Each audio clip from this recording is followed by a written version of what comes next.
Selamat datang para pemirsa. Saya senang sekali bertemu dengan teman-teman. Saya Ronawati Wongso, CEO dari rantaiconsulting.com. Pada hari ini saya sangat senang sekali dapat berbincang dengan Pak Anton Wardaya sebagai co-founder dari Wardaya College, di mana saya sangat kagum dengan apa yang telah beliau lakukan untuk memberikan kontribusi pendidikan di Indonesia. Mari kita bersama-sama untuk mendengarkan dan berbincang dengan Pak Anton mengenai apa itu Wardaya College, bagaimana beliau menjadi sukses, dan apa kontribusinya terhadap Indonesia. Selamat datang Pak Anton, terima kasih sudah mau berkesempatan untuk melakukan podcast bersama saya, dan saya merasa sangat terhormat Pak Anton mau meluangkan waktu untuk berbincang dengan saya. Ya, saya Sama-sama pengennya. Ibu Rona. Ya, sama-sama. Saya sendiri mengikuti Pak Anton di beberapa sosial media ya seperti LinkedIn, dan saya amat kagum gitu ya dengan pencapaian Pak Anton. Makanya pada waktu saya mendengar, oh ya Pak Anton, saya pengen nih ngobrol dengan Pak Anton, kok orang yang luar biasa begitu ya. Nah ini saya pengen apa yang saya dapat nih dari Pak Anton mungkin bisa memberikan inspirasi juga untuk orang lain ya. Amin. Ya, terima kasih Pak, dan Pak Anton juga masih muda nih Pak ya. Iya. Iya, masih muda, berapa 30-an ya Pak ya? Ya 30-an Bu. 30-an ya. Puji ya. Tuhan lah kalau misalnya Tuhan pakai saya luar biasa. Ini supaya memberkati banyak orang Bu. Itu. Iya, terima kasih Pak. Pak, ini kan kalau saya lihat kan Wardaya College sekarang udah ya cukup besar ya Pak ya, tetapi saya yakin bahwa itu perjuangannya tidak mudah untuk membuat Wardaya College seperti sekarang. Nah ini saya mungkin bisa Pak Anton ceritakan sedikit ya mengenai Pak Anton itu, cerita singkat mengenai hidupnya, impiannya apa, dan mengapa Pak Anton mau mendirikan Wardaya College. Jadi saya itu cita-cita memang dari dulu itu mau jadi guru. Ya, karena saya melihat gimana caranya kita bisa mempunyai makna ya buat anak didik kita, dan itu terinspirasi dengan ibu saya yang juga seorang guru Bu. Ya, dan sesudah itu saya dikuatkan kembali dengan panggilan saya ketika saya menjadi guru adalah ketika guru kimia saya yaitu Ibu Endang itu bilang seperti ini, kalau kamu mau kaya itu jangan jadi guru gitu ya, tapi kebahagiaan seorang guru, kekayaan seorang guru itu adalah ketika melihat murid-muridnya suatu saat berhasil di kemudian hari kelak. Nah, dari omongan beliau itu malah membuat saya jadi penasaran, Bu. Wah, ini seperti ini nih guru ya. Jadi akhirnya saya meneguhkan panggilan saya untuk saya ngambil jurusan matematika S1 saya. Sesudah itu saya terjun jadi guru lagi, itu saya kuliah di Bandung ya. Jadi saya umur 19 tahun ya, 19 tahun itu saya sudah jadi guru di sekolah formal di salah satu sekolah SMA di Bandung. Saya apply ke satu sekolah dan saya senang menikmati posisi saya jadi guru.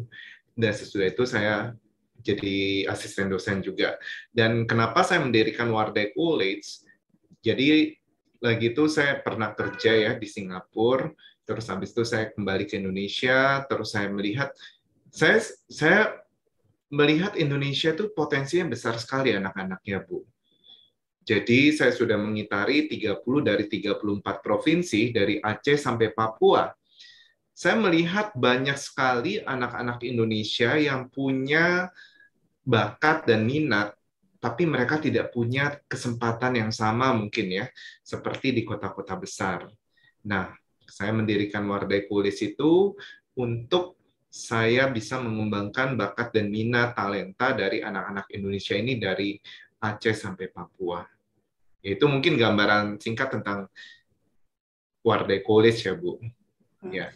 Mungkin Pak, banyak dari pemirsa ini mungkin yang belum kenal nih, apa itu Wardaya College, Pak. Mungkin bisa diceritakan sedikit ya, supaya mereka ada gambaran. Apakah itu universitas, apakah itu bimbingan belajar, dan apa yang dilakukan serta program-programnya. Jadi Wardaya College itu adalah induknya ya, induk dari Wardaya Group untuk di sektor pendidikan, Bu. Jadi Wardaya College itu punya beberapa divisi, yaitu kami punya sekolah SMA Wardaya, yaitu sekolah formal dengan kurikulum nasional dan kurikulum Cambridge A-Level kami kombinasikan, dan selain itu kami punya juga kelas untuk persiapan Olimpiade dan universitas. Nah, kelas ini gunanya buat apa? Bagi yang ingin mempersiapkan diri untuk lomba, untuk berprestasi, atau untuk masuk ke universitas unggulan dan meraih beasiswanya, itu juga kami ada kelasnya juga. Selain itu, kami juga merupakan startup pendidikan, Bu, EduTech. Kami punya platform pembelajaran namanya wardayaonline.com. Nah, dari sini banyak siswa-siswi yang belajar. Saat ini murid online kami sudah mencapai 1 juta orang. Nah, Pak, selain itu kami juga mempunyai satu lagi divisi yaitu Education Consulting dan Agency, yaitu untuk pengurusan aplikasi dan dokumen ke universitas juga. Karena Wardah ini sudah terhubung dengan banyak universitas dan beasiswanya juga, Bu. Gitu. Pak Wardaya ini untuk tingkat pendidikannya apa, Pak? Apakah SD, SMP, SMA atau universitas dan apakah ini sebetulnya seperti universitas atau institusi yang memberikan sertifikat gitu ya, Pak? Atau hanya suatu bimbingan belajar aja? Jadi kami punya dua tipikal, Bu. Dua tipikal kelas. Yang satu formal class, yaitu jelas itu sertifikat dari Kementerian Pendidikan, dan satu lagi informal class. Dan kami sudah mengurusi juga sertifikasinya juga. Kalau yang Kemendikbud jelas seperti sekolah-sekolah lainnya ya, punya udah dapat sertifikat, rapot, ijazah nanti kalau lulus segala macam. Nah, kalau satu lagi adalah yaitu lembaga kursusnya, Bu. Tapi itu pun kami juga mendapatkan sertifikasi, tapi sertifikasi kursus. Ya, jadi ada dua tipikal kelas ya, yaitu formal kelas sama informal kelas. Yang Seperti itu. formal kelas ini mulai dari level apa, Pak? Kalau formal kelas kami saat ini untuk level SMA saja, Bu. Jadi level SMA sehingga mereka bisa meneruskan nanti melanjutkan ke perguruan tinggi terbaik dunia ya. Jadi kami nanti mereka akan mengantongi sertifikat dari Kemendikbud yaitu kurikulum K13 serta satu lagi adalah sertifikat Cambridge A-Level yang mereka dapat peroleh juga nantinya. Seperti itu. Oke, luar biasa. Jadi cuman mengkhususkan di SMA dan untuk universitasnya baik di dalam negeri maupun luar negeri itu mereka setelah itu pindah ya. Jadi SMP Iya, SD tapi juga nggak ada ya Pak ya? SMP, SD untuk informal kelas ada, Bu. Untuk persiapan lomba ada. Dari SD kami sudah persiapkan mereka juga. Tapi untuk yang sekolah formal kami saat ini baru buka untuk jenjang SMA saja. Oke. Ya. Apa Pak keistimewaan Wardaya College itu? Karena memang satu, saya lihat sih keistimewaannya online ya Pak ya, sehingga bisa menjangkau seluruh Indonesia. Bukan hanya Indonesia aja, mungkin di luar negeri pun kalau mau belajar bisa juga, ya kan? Tetapi apa Pak di luar online-nya itu keistimewaan dari Wardaya College? Jadi kalau sekarang ini karena kami sudah membuka kelas online itu dari tahun 2014, Bu. Jadi saat itu kami mungkin banyak orang tua, apalagi khususnya di Indonesia ya, itu merasa ngapain Pak anak kita belajar online. Dulu itu saya sampai diketawain, Bu, belajar online. Jadi saya bilang tapi Indonesia itu negara besar, negara yang dipisahkan lautan. Ya. Jadi untuk menjangkau satu daerah dengan daerah lain, saya harus terbang dengan pesawat dan biaya itu tinggi. Dan akhirnya saya membuka kelas online. Nah, kalau misalnya jadi dari tahun 2014 itu kami memang sudah membuat kelas yang terstruktur, Bu, untuk kelas online. Materi-materinya pun kami sudah siapkan dalam LSM kami, Learning System Management kami, wardayaonline.com, dan itu semuanya terintegrasi. Bahkan ada rapot, tes bulanan, kenaikan kelasnya juga. Seperti itu. Dan karena kami punya sertifikasi, sertifikasi itu yang dipakai nanti untuk apply ke universitas, Bu. Nah, kalau misalnya membedakan apa? Karena untuk institusi yang bergerak di Olimpiade itu masih sangat terbatas sekali, ya. Jadi karena mereka harus pengajar-pengajarnya pun punya kualifikasi yang tinggi ya untuk mengajar anak-anak Olimpiade. Karena kenapa sih banyak orang tua mengejar Olimpiade, anak-anaknya berprestasi di Olimpiade? Karena mereka itu nanti ujung-ujungnya, Bu, mereka berharap anak-anak ini bisa dapetin beasiswa waktu kuliah. Itu yang Iya. diharapkan orang tua. Seperti itu, Ibu Rona. Mungkin selain daripada beasiswa, mungkin itu sebetulnya suatu benchmark ya Pak ya, atas kemampuan anaknya ya Pak ya. Orang tuanya sangat bangga bahwa anak-anaknya menang di Olimpiade. Dan menurut saya itu satu hal yang bagus sekali Bapak mempunyai kelas Olimpiade, karena saya pada waktu anak saya masih kecil, saya terus terang waktu itu saya memikirkan di mana ya mau ngirim anak saya sampai kontak ke Surya Institute ya. Bapak juga di Surya Institute ya Pak ya, yang itu. Waktu itu saya telepon, tapi di Jakarta kita kesulitan karena saya di Surabaya, jadi dan waktu itu nggak matching, jadi akhirnya nggak sempat untuk belajar. Tapi Pak Surya juga sangat terbuka dan mau membantu gitu sebetulnya kalau kita memang bisa gitu ya waktunya. Jadi ini sangat-sangat baik memberikan kesempatan kepada semua yang ada di Indonesia kalau mau berpartisipasi di Olimpiade. Nah, ini kan sebetulnya dari Wardaya College ini untuk bisa sampai sekarang ini, itu kan pasti perlu banyak perjuangan ya Pak ya. Kan sesuatu itu mulainya dari kecil, Bapak diketawakan orang ya. Nah ini terobosan apa yang Bapak bikin sehingga Wardaya College ini akhirnya bisa berdiri gitu, bisa sukses gitu Pak ya, mendapatkan banyak ini apa murid-murid.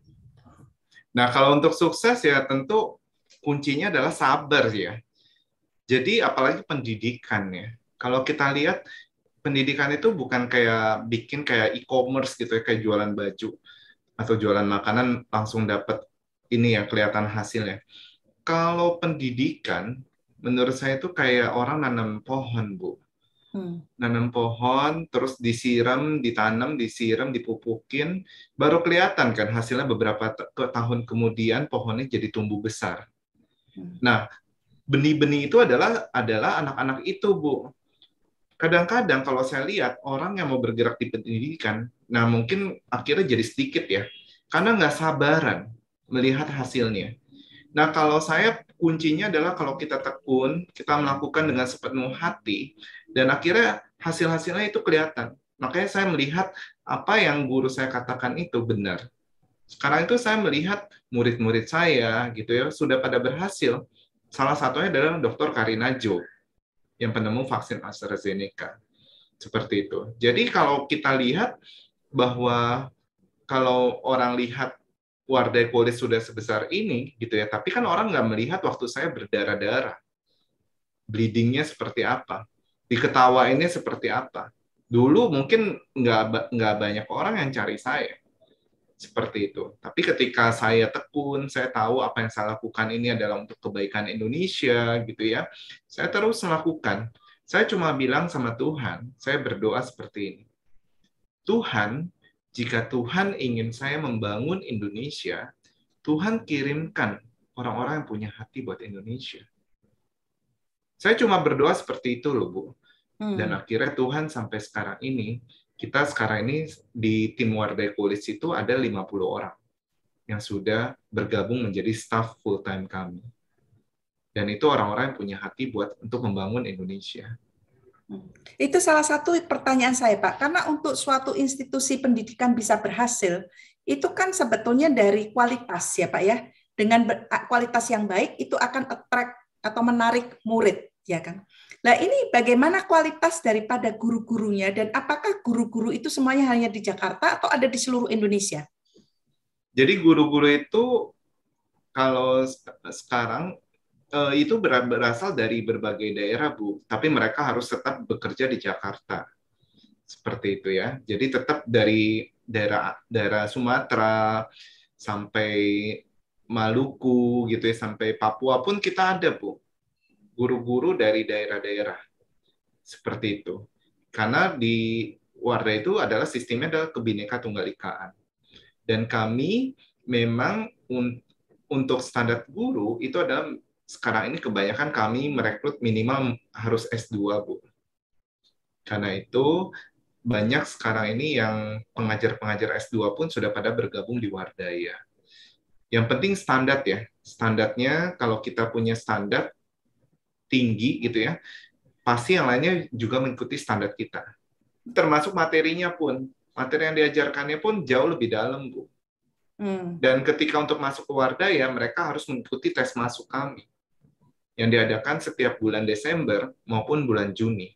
Nah, itu ada tes masuk, jadi tidak semua murid yang ikut tes masuk kami itu diterima, Bu. Nah, ketika orang kan bilang, Pak, kenapa sih nggak diterima aja semuanya? Kalau secara bisnis, saya bilang, Wardaya lo yang rugi. Kenapa? Kan kita berarti menolak uang masuk, kan? Bisa aja dong, kita terimain aja semua orang yang ikut tes. Yang semua orang tanpa tes, kan? Berarti kita menerima uang masuk. Nah, ketika itu kualitas tidak terjaga, berarti biasanya kalau tidak dijaga dengan baik, kualitas pasti turun, Bu. Nah, mengapa kami tetap kami jaga kualitasnya seperti itu. Jadi bukan lihat dari sisi bisnisnya. Daya melakukan filtering itu ya Pak ya, tes ya.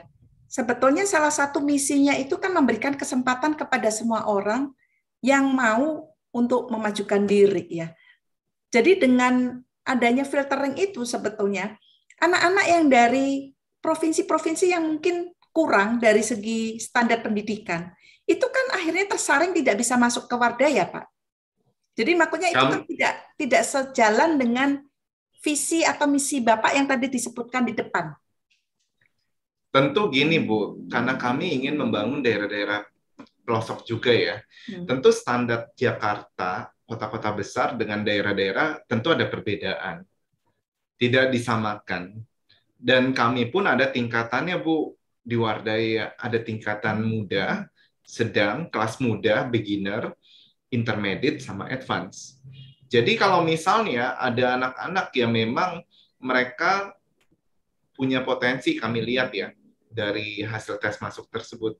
Kami lihat dari daerah, mungkin kalau dia dijadikan satu nih, dengan yang tingkat advance, dia akan merasa minder dong.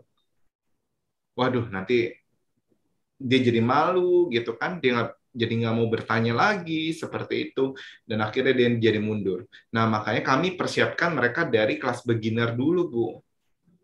Kami melihat kok, untuk anak-anak daerah kami tetap kami porsikan juga, Bu. Bukan semuanya anak Jakarta atau kota-kota besar. Seperti itu. Jadi maksudnya begini, Pak. Kalau itu tadi SMA kelas 1, itu Bapak punya 3 level, mudah, menengah, dan sulit. Tetapi nanti dari segi kualitas bagaimana, Pak? Karena at the end of the day, pada waktu lulus nanti SMA kelas 3 mengikuti ujian, itu kan cuma ada satu standar, tidak ada 3 standar.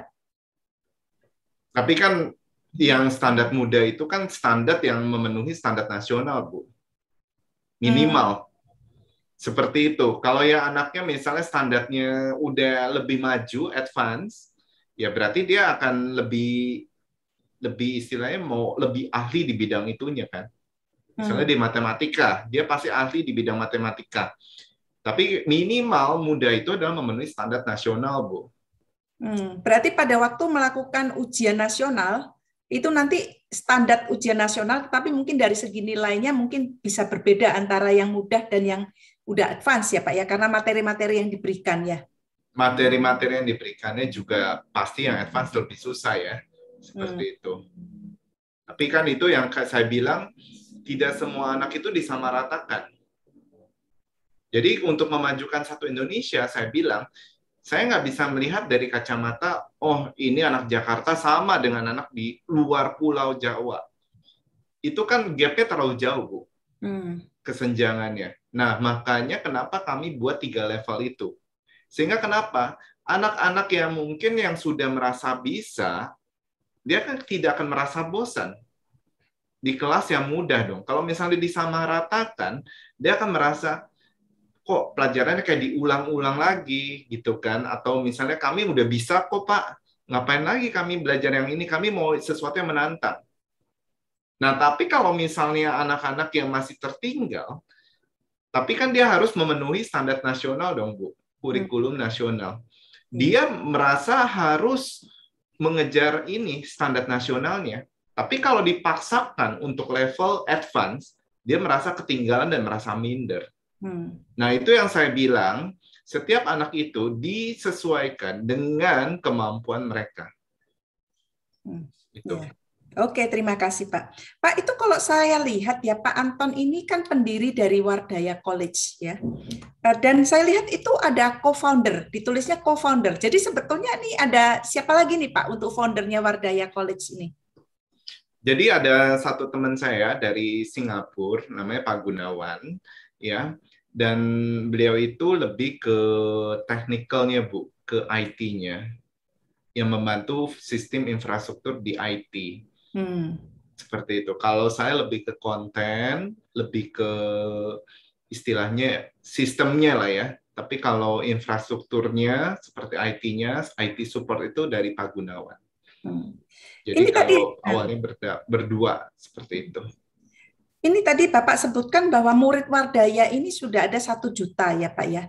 Tetapi kalau dalam 1 tahun itu ada berapa orang Pak? Karena mungkin 1 juta itu kan sudah akumulatif ya. Tapi dalam 1 tahun itu muridnya kira-kira berapa orang? Jadi kita ada sistem kelas berbayar Bu, sama kelas freemium sama premium. Kalau kelas premium tadi itu ada sekitar 1 juta. Jadi mereka itu memakai usernya yang sudah memakai website pembelajaran kami 1 juta. Tetapi untuk premiumnya itu ada 1.000 orang. Itu untuk satu kelas atau totalnya itu Pak? Total 1 tahun Bu. Total 1 tahun, oke. 1.000 1 untuk yang tahun, premium. Premium 1 juta untuk freemium. Oke. Wah, lumayan banyak ya, Pak. Jadi kalau berjalannya waktu yang 1 juta itu bertahun-tahun bisa jauh lebih banyak ya. Gitu. Jauh lebih banyak kayak bola salju, Bu. Jadi kayak mereka bola salju. itu ya jadi karena mereka ini ya karena anak-anak yang premium ini kan kebanyakan yang juara-juara kelas juga, Bu. Ini yang kita ngomong kelas-kelas yang ini ya. Yang informalnya Bu ya. Yang ikut persiapan lomba, terus habis itu ikut persiapan universitas, dan akhirnya kan mereka juara-juara kelas kan, juara-juara kelas atau juara umum di sekolahnya, dan akhirnya pasti orang tua lainnya bertanya kepada orang tua yang juara umum atau juara olimpiade ini, anak ibu atau bapak belajarnya di mana sih kok bisa jadi bagus kayak gini? Nah mereka pasti rekomendasi ke Wardaya Bu. Makanya kenapa Wardaya itu waktu sekarang ini memang growing-nya cepat sekali, apalagi pas pandemik itu 5 kali lipat Bu naiknya. Iya, karena pandemik ini sesuatu yang tidak di-expect, tetapi untuk online ini bisa luar biasa ya. Jadi luar biasa. Pendidikan, kemudian juga untuk healthcare gitu ya, untuk obat-obatan itu yang luar biasa ya. Naiknya luar biasa. Pak, ini tadi kan Pak Anton bilang di awal-awal memang banyak struggle-nya ya, contohnya mungkin banyak yang ketawain, segala macam.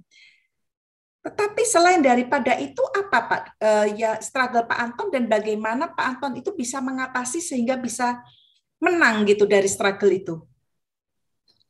Saya cuma teringat ya Bu, setiap wajah anak-anak Indonesia yang saya kunjungin Bu.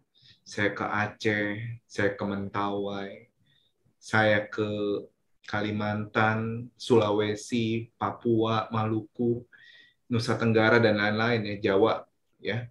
Jadi saya bayangin gitu ya.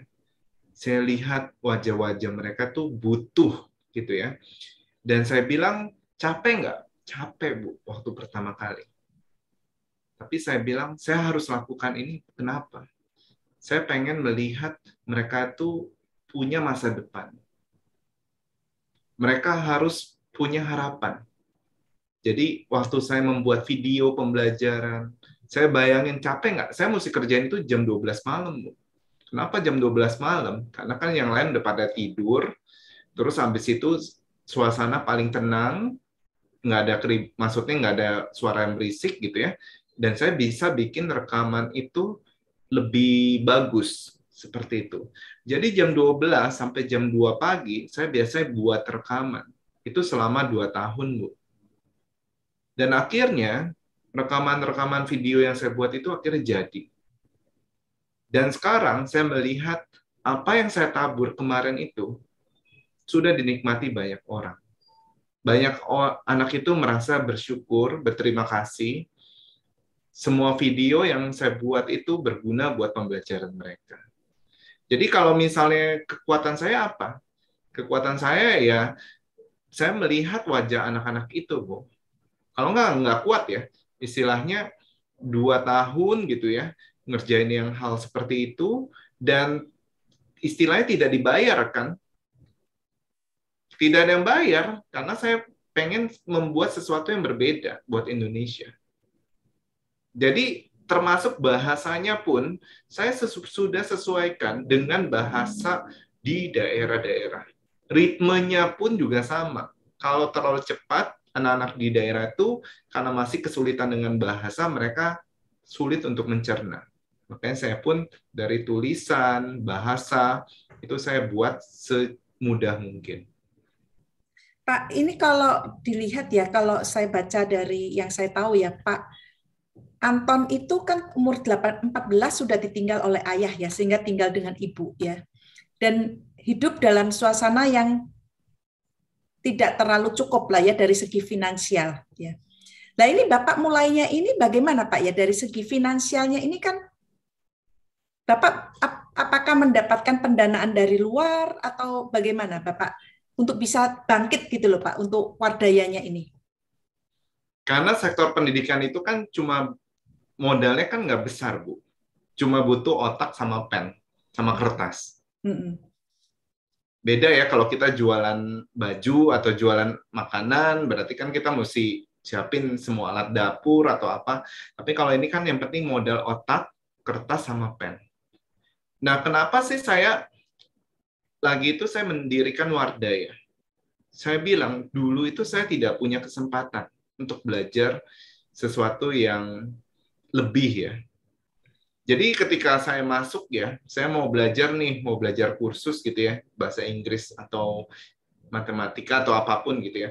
Ketika saya tahu harga yang ditawarkan itu, saya bilang saya nggak bisa ya. Akhirnya saya keluar, saya malu gitu ya, karena saya mungkin merasa minder gitu ya saat itu. Jadi saya bilang, mungkin teman-teman saya pun mereka udah pada bisa ya karena orang tuanya mampu kan, karena kalau orang tua saya kan papi saya udah meninggal waktu saya umur 14 tahun. Jadi saya itu harus ngelesin, Bu, ngajar. Waktu saya umur 14 itu saya sudah mulai ngajar adik-adik teman saya.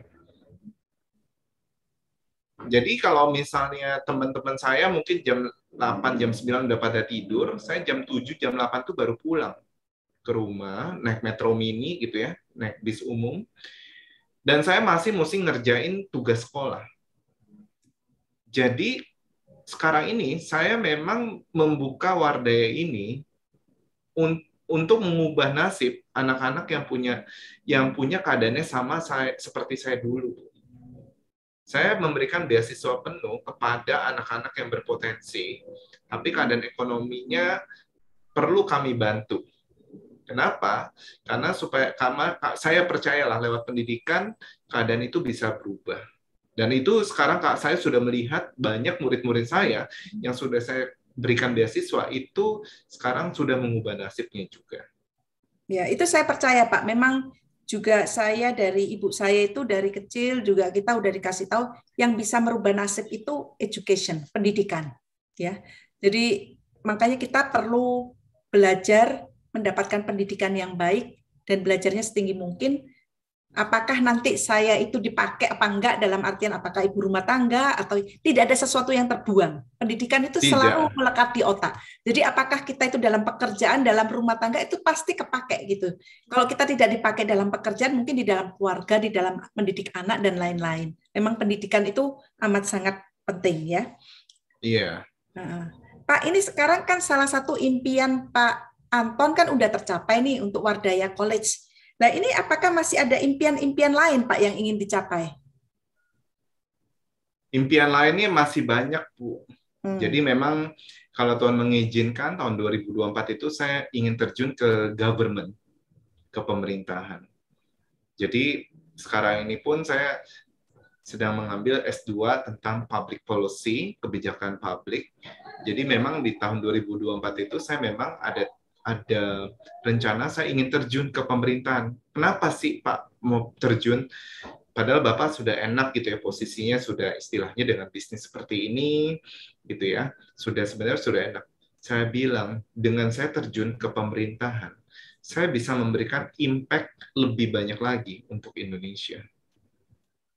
Benar. Jadi ini ya memang saya kenapa saya memang sudah sering dipanggil di kementerian gitu ya untuk memberikan gagasan dan pemikiran saya, dan ketika saya nanti di tahun 2024 impact-nya itu jauh lebih besar lagi.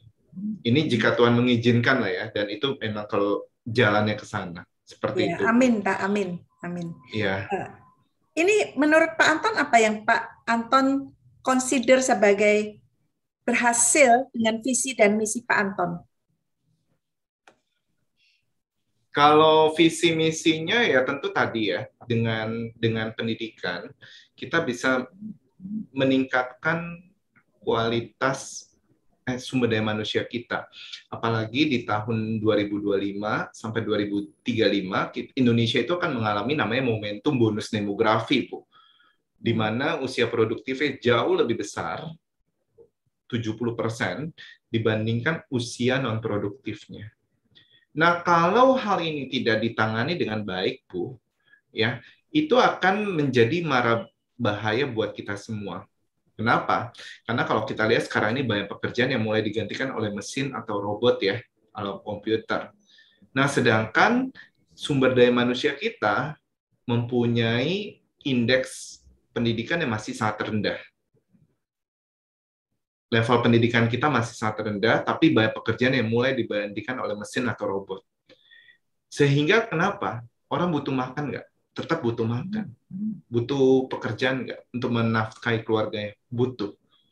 Kalau kita tidak mempersiapkan sumber daya manusia Indonesia itu, mereka butuh makan, butuh pekerjaan, tapi tidak ada lapangan pekerjaan karena sudah banyak yang digantikan. Akhirnya kriminalitas makin meningkat. Dan yang kedua, lama-lama usia produktif ini kan menua, Bu. Yang tadinya grafiknya mungkin usia produktif kita di bawah ini banyak. Kalau nanti 20 tahun lagi kan piramidanya terbalik seperti ini ya. Jadi usia produktifnya, usia non-produktifnya jadi menumpuknya di atas. Kalau kita tidak mempersiapkan cadangan untuk mereka nanti tua, akhirnya negara ini sudah banyak beban. Nah, makanya kenapa Wardah itu mengambil peranan di sini, Bu.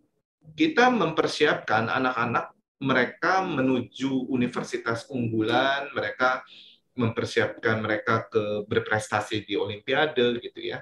Sehingga mereka nanti kami harapkan mereka bisa memberikan kontribusi untuk Indonesia kembali ke tanah air. Seperti itu. Nah, makanya dan kalau saya lihat filosofinya kayak gini. Kalau misalnya daerah setempat, penduduk daerah setempat ada anak yang berprestasi, Bu. Penduduk daerah setempat kepercayaan dirinya semakin meningkat, nggak, Bu? Iya, pastinya, Pak. Pasti meningkat. Orang tuanya pasti bangga dong. Anak kita bisa sampai ke universitas unggulan, dapat beasiswa, atau berprestasi di olimpiade. Dan akhirnya karena percaya diri orang dewasa yang meningkat, mereka pasti naik dong taraf kehidupannya. Sektor pendidikannya naik, ekonomi naik, gitu ya. Pembangunan daerah naik nggak? Pembangunan daerah semakin naik dong. Dan karena pembangunan daerah semakin naik, mendukung pembangunan nasional. Nah, ini yang kami harapkan. Kenapa kami harapkan banyak anak-anak di daerah pun mereka bisa berprestasi, Bu. Punya kesempatan yang sama. Seperti itu. Jadi ada multiplier effect-nya ya, Pak ya. Jadi runtunannya kan. Kalau kita duplikasinya. Iya. Nah, jadi seperti ekonomi gitu kan. Rp1 bisa berputar berapa kali kan. Ini dengan satu efek dominonya. Efek dominonya itu, Pak, yang luar biasa. Ya. Pak, ya, ini saya nggak mungkin ngurusin sendiri ya satu Indonesia. Jadi saya bisa menciptakan 100 Anton Wardai lagi gitu ya. Dan akhirnya duplikasi lagi. Seperti itu, Bu. Iya. Dan membantu banyak orang lagi. Seperti itu. Ya. Ya, silakan. Ini kalau menurut Pak Anton ini sebetulnya kunci sukses Pak Anton ini apa ya? Dan juga kunci sukses Wardaya College? Jadi kalau saya bilang kunci sukses saya itu adalah kekuatan doa seorang ibu, Bu. Jadi ibu saya itu mendoakan anak-anak itu berhasil. Tentu setiap orang tua ya pasti selalu berharap mendoakan yang terbaik untuk anak-anaknya ya. Jadi makanya saya tidak pernah melupakan jasa ibu saya. Begitu luar biasa ketika ayah saya sudah meninggal gitu ya.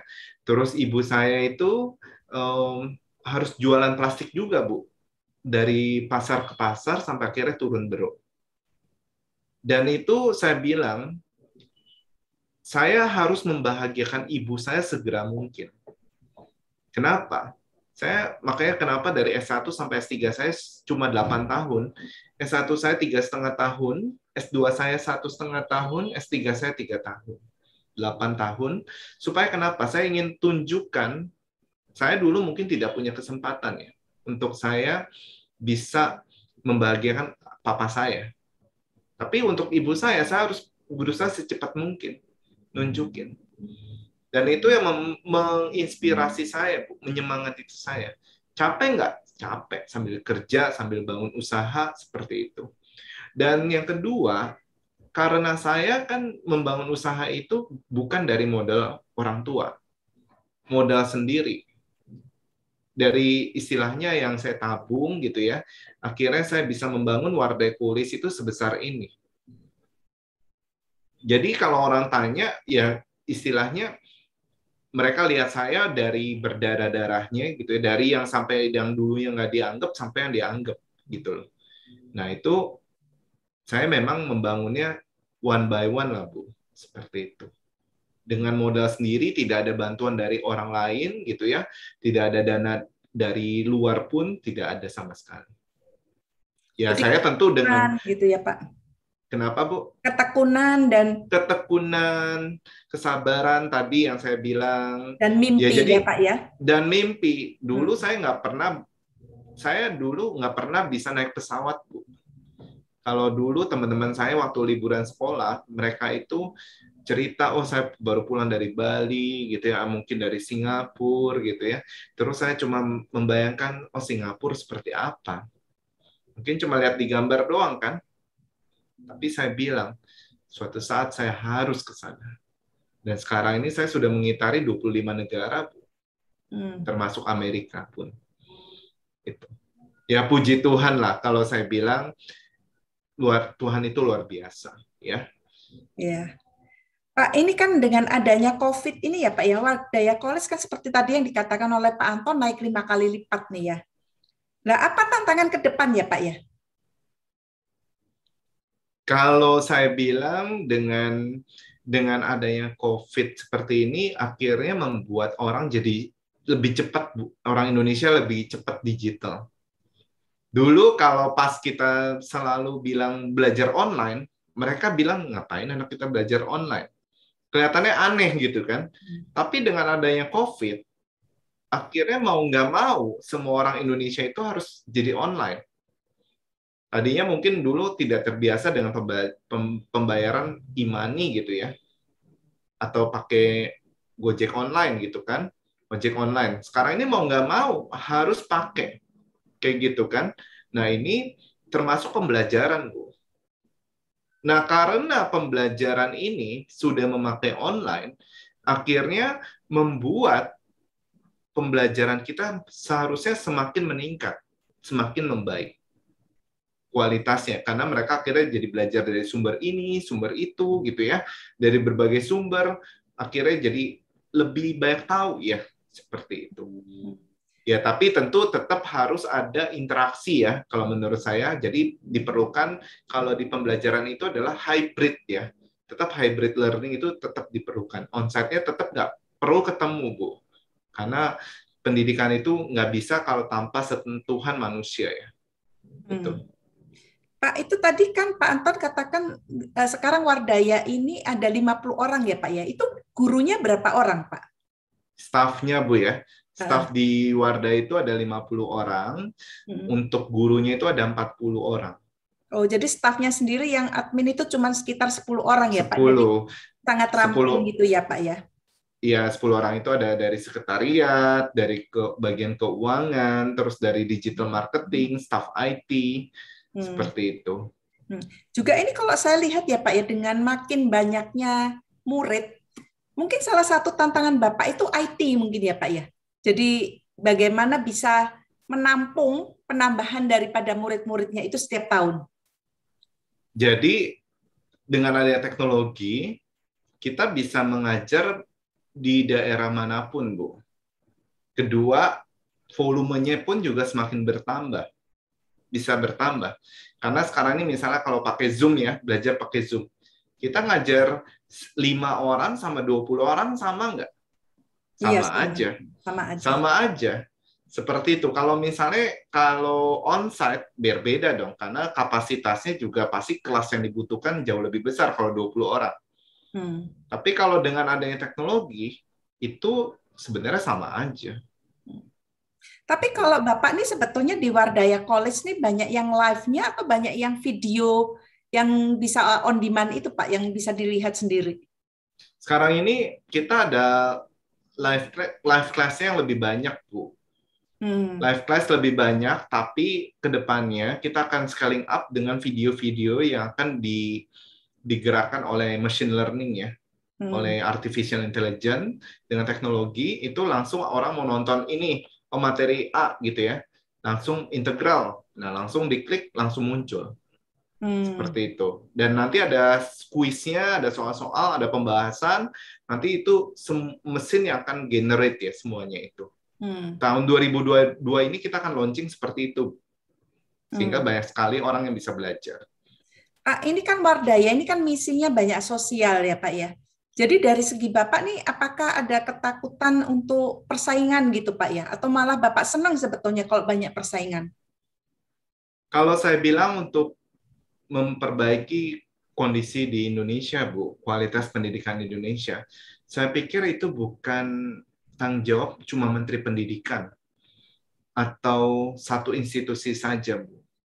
Jadi kalau saya melihat yang lain itu adalah partner saya. Indonesia tuh luas banget, Bu.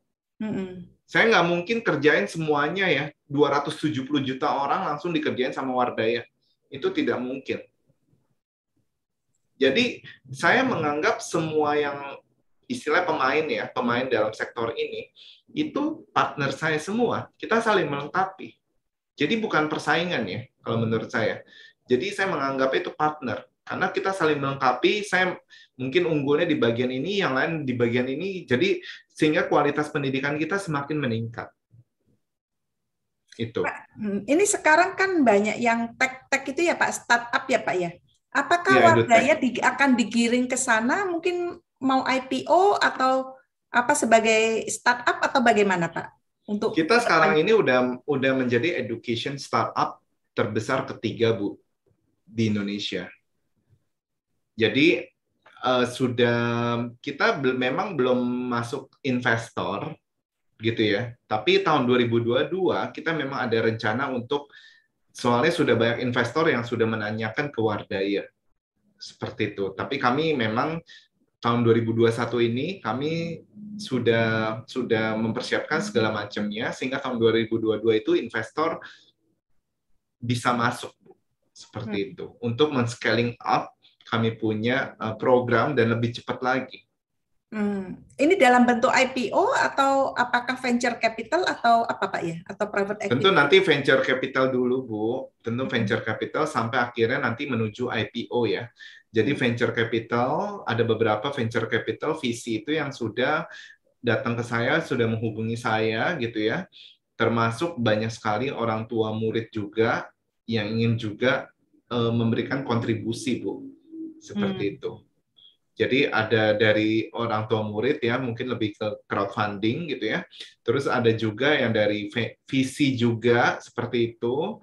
Terus sehingga memberikan banyak pemikiran yang lebih baik lagi untuk Wardah ya. Sehingga akhirnya bisa IPO Hmm. seperti itu. Mungkin ada target date Pak untuk IPO-nya? Kalau saya targeted ya mungkin kalau kita memang ada rencana mau menjadi unicorn startup ya Bu. Hmm. Unicorn startup. Jadi mungkin ya 2 tahun lagi ya kalau Tuhan mengizinkan ya seperti itu menjadi Hmm. unicorn startup di pendidikan itu Wow, ya. Itu 1 sampai 2 tahun lah. Ya ya. memang banyak yang kita kerjakan juga karena bukan cuma di sektor pendidikan tapi nanti kita menghubungkan juga dengan industrinya, Bu. Hmm. Jadi industri ini, jadi mereka siap dengan yang belajar di Wardaya, kami akan salurkan ke industrinya, kami mempersiapkan mereka sehingga mereka siap terjun ke industrinya. Seperti itu, Oh, yang ya sudah itu siap pakai. impian yang sangat luar biasa, Pak ya. Pak, ini sebelum saya tutup ya, Bapak ada kesan dan pesan, mungkin ada sesuatu yang belum saya cover yang ingin Bapak sampaikan. Ya, jadi kalau saya di Wardaya College dan tim, kami memang ingin melakukan sesuatu ya untuk Indonesia, kemajuan Indonesia tercinta. Jadi saya mengencourage juga banyak orang ya, kita sama-sama kita bergandeng tangan karena kita ini sedang menghadapi satu momentum emas sebenarnya. Kalau tidak dimanfaatkan dengan baik, itu kita kehilangan momentum ini, miss momentum ini sangat sayang sekali. Jadi kalau makanya kenapa saya bilang semuanya itu adalah partner saya. Jadi kalau Bapak Ibu yang memang ingin ingin kita bekerja sama, silakan bisa menghubungi nomor saya yang ada di backdrop saya, sehingga kita bisa sama-sama bahu-membahu ya, untuk kita membangun Indonesia tercinta. Seperti itu, Ibu Rona.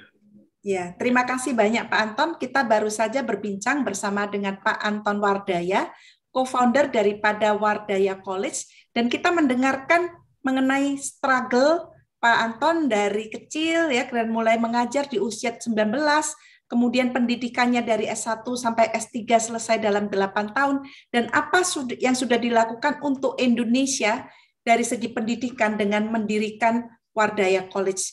Pak Anton sendiri bukan berasal dari keluarga yang kaya, tetapi keluarga yang amat sangat pas-pasan, tetapi dengan impian dan ingin kontribusi dan ingin melihat bahwa anak-anak Indonesia menjadi anak-anak yang percaya diri, yang bisa melakukan pembangunan daerah dan untuk membangun negara, meningkatkan ekonomi daerah. Maka Pak Anton mau terus berkarya di Wardaya College ini untuk bisa lebih memberikan kontribusi dan manfaat ke lebih banyak manusia di Indonesia dengan pendidikan kita berjaya.